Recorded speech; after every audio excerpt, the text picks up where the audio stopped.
Hello again, this is Gina Ross with Keller Williams Realty. This is our last installment talking about home insurance. So we're here with Rich Lyons from State Farm Insurance here in beautiful Boone.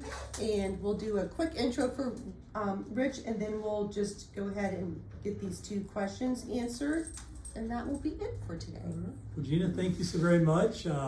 My team and I are here on 105 in Boone, and we're just very well positioned to take care of your insurance needs, whether it's personal or business, so give us a call. All right, here's the first question, is that we know flood insurance is an additional policy. So is there a separate policy that covers landslide, mudslide, rock slide, or is that all under flood insurance?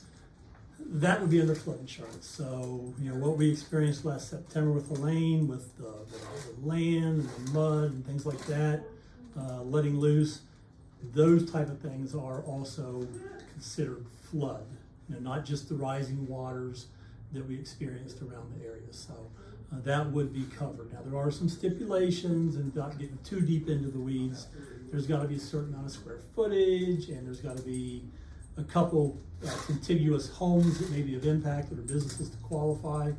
But certainly, if you have a question about whether I need flood insurance or not, you really need to reach out to your insurance company.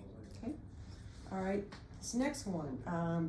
So when FEMA updates the flood maps, which I'm sure they will people's insurance increase since now they're in a flood zone where maybe they weren't at the time of their policy, and how would they even know? Sure. So let's take your first question. Your homeowner's insurance, no, that won't be impacted because of that change. But if you were in a area where you weren't really considered a flood zone, or maybe on the fringe, now you are, that rate that you're paying for your flood policy is going to go up. How would I know? So I don't think FEMA's going to send out like notices and say, hey, Gina, you're now in a flood zone. But if you have a mortgage, most folks do, some are fortunate they don't, your lender is going to come back and say, hey, you're in a flood zone now.